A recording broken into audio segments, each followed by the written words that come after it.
যে আজকে রাষ্ট্রের চতুর্থ স্তম্ভের সাথে আমাদের এই ইফতার। আমার কাছে এই স্তম্ভটি বাকি তিনটা স্তম্ভকে সোজা রাখার ভ্যান গাড়ি আমি মনে করি। কিন্তু দুর্ভাগ্য, আমার আগে আমাদের সম্পাদক বিস্তারিত বলে গেছেন, আমরা ফেসিবাদের কবলে পড়ে আমাদের সংবাদ মাধ্যমের কাছে জাতির যে প্রত্যাশা, এইটা হারিয়ে ফেলেছিলাম গত 15.5 বছর। শুধু তাই নয়, আজ আমি গভীর শ্রদ্ধার সাথে স্মরণ করছি আপনাদেরই একজন প্রিয়জন জনাব গাজী রুহুল আমিন। তিনি আজীবন সংবাদ মাধ্যমের স্বাধীনতার পক্ষে লড়াই করে গিয়েছেন, মানুষের অধিকারের পক্ষে লড়াই করে গিয়েছেন। তাকেও নিবর্তিত হয়ে জেলে পুরা হয়েছিল। শেষ পর্যন্ত সেই ধাক্কা আল্লাহই ভালো জানেন, সামলাতে না পেরে তিনি দুনিয়া থেকেই বিদায় নিয়েছেন।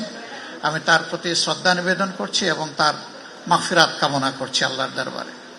শুধু তাই না, আমাদের সম্পাদকের সাথে কি আচরণ করা হয়েছে দফায় দফায় আপনারা জানেন। এমনকি তাকে হত্যার উদ্দেশ্যে প্রকাশ্য দিবালোকে কোর্ট প্রাঙ্গণেও তার উপরে আক্রমণ চালানো হয়েছিল, রক্তাক্ত করা হয়েছিল। সাংবাদিক শহীদুল আলম, তার আরেক নজির। কবি ফরহাদ মাজহার কিডন্যাপ হয়েছেন, তার নজির। এরকম কতজনের কথা বলবো আমি জানি না। মূল উদ্দেশ্য ছিল সংবাদ মাধ্যমে যারা সত্যিকার অর্থে সাদাকে সাদা বলবেন, কালোকে কালো বলবেন, তাদের কণ্ঠগুলা স্তব্ধ করে দেওয়া, এবং তারা সফল হয়েছিল। সেই সফলতার রেশ এখনো চলছে বলে মাঝে মাঝে যেন মনে হয়। আমরা ফেসিবাদ থেকে আংশিক নয়, পূর্ণ মুক্তি চাই। এটা যার আমলেই হোক, যখনই হোক। ফেসিবাদ কখনো জাতিকে ভালো কিছু দিতে পারে নাই, পারবে না। এবং সাংবাদিক বন্ধুদেরকে শুধু এতটুকু অনুরোধ করব, আপনাদের পরিচয় হচ্ছে আপনারা জাতির বিবেক। আপনারা বিবেক অনুযায়ী চলবেন। হায়াত মৌত আল্লাহ তাআলার হাতে। জন্ম একদিন নিয়েছি, মৃত্যু একবারই হবে। লড়তে হবে বীরের মতো, মাঝখানে আর কোনো আপোষ নাই। আমরা বিরোধী দল থেকে, বর্তমানে বিরোধী দলে আছি, আপনাদের এই কণ্ঠের পাহারাদারি আমরা করার নিশ্চয়তা দিচ্ছি। কিন্তু এই কাজটা দিতে হবে সরকারি দলকে।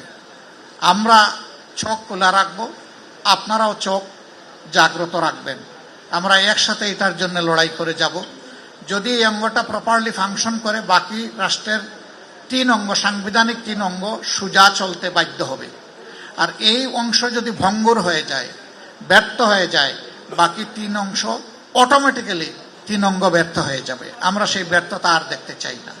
আমরা এখন শুধু সফলতা চাই, একটা ঐক্যবদ্ধ জাতি আমরা দেখতে চাই, এবং জাতীয় ইস্যুতে, জাতীয় স্বার্থে কারো সাথে আমরা কোনো আপোষ করব না।